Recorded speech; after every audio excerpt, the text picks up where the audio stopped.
সংকট পেরিয়ে স্বপ্নের ক্যাম্পাস গঙ্গাধরপুরে নতুন অধ্যায় জহর নবোদয় বিদ্যালয়ের। সংকটের মধ্য দিয়েই শুরু হয়েছিল জহর নবোদয় বিদ্যালয়ের পথ চলা।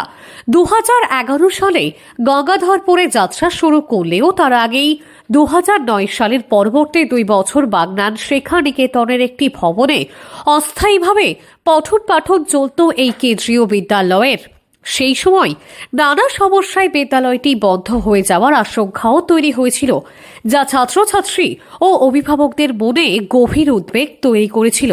ঠিক সেই কঠিন সময়ে শিক্ষক শঙ্কর কুমার খাড়ার উদ্যোগে আশার আলো দেখা যায়।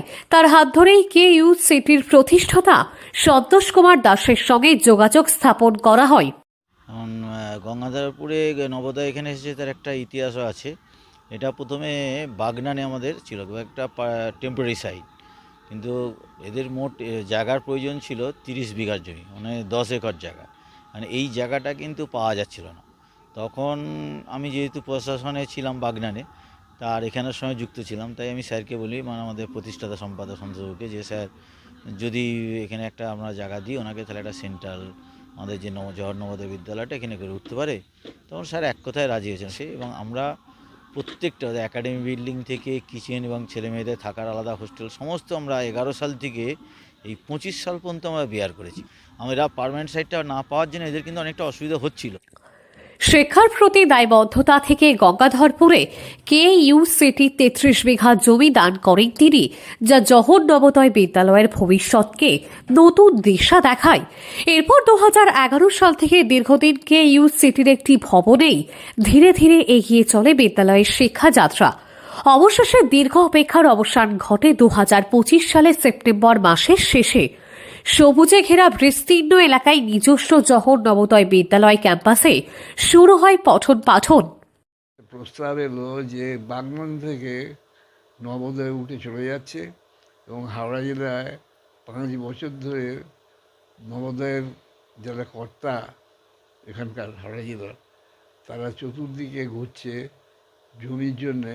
তার মধ্যে ডিএম, এসডিওরা, উলুবেড়িয়ার হাওড়া সদরের এসডিও এবং আরও কয়েকজন অধিকর্তা, তারা জমি পাচ্ছে না। সেই রিকোয়েস্টে সাড়া দিয়ে, ওদেরও খুব সহজে হয়নি, সাড়া দিয়ে এতখানি জমি দেবো সব আমাদের সঙ্গে, আমাদের নিজেদের মধ্যে কনসাল্ট করে ওই 30-এর জায়গায় 33 বিঘে জমি ওদের রাস্তাসহ দান করা হয়েছে।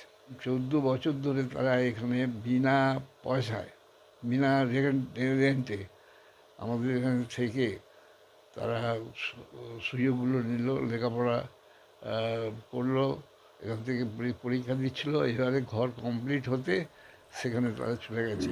নতুন ক্যাম্পাস শুধু ইট কংক্রিটের পরিকাঠামো নয়, বরং অসংখ্য মেধাবী ছাত্রছাত্রীর স্বপ্ন পূরণের এক নির্ভরযোগ্য আশ্রয় হয়ে উঠেছে।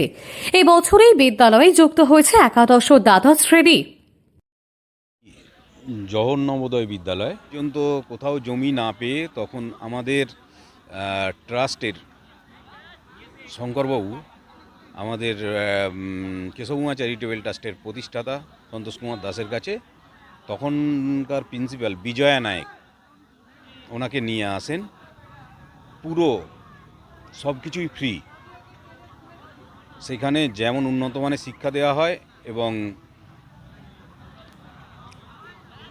দরিদ্র অথচ মেধাবী ছেলেরা সবাই এখানে যাতে সুযোগ পায় সেই ব্যবস্থা তারা ফ্রি পড়তে পারবে। আগে ষষ্ঠ শ্রেণী থেকে প্রতি শ্রেণীতে 40 জন করে ছাত্রছাত্রী পড়াশোনা করলেও নিজস্ব ক্যাম্পাস পাওয়ায় সেই সংখ্যা এখন দ্বিগুণ হয়েছে। বর্তমানে বিদ্যালয়ে মোট ছাত্রছাত্রীর সংখ্যা 272 জন। প্রত্যন্ত এলাকা থেকে আসা বহু মেধাবী পড়ুয়া আজ এখানে নতুন ভবিষ্যতের স্বপ্ন দেখছে। এ বিষয়ে বিদ্যালয়ের প্রিন্সিপাল অধীশ কুমার শর্মা আবেগঘন কণ্ঠে জানান, জহর নবোদয় বিদ্যালয় শুধু একটি স্কুল নয়, এটি ছাত্রছাত্রীদের দ্বিতীয় ঘর। এখানে পড়াশোনার পাশাপাশি তাদের চরিত্র গঠন, শৃঙ্খলা ও আত্মবিশ্বাস গড়ে তোলার উপর বিশেষ গুরুত্ব দেওয়া হয়। হাওড়া থেকে রাকেশ বাইতির রিপোর্ট, লোকাল 18 বাংলা।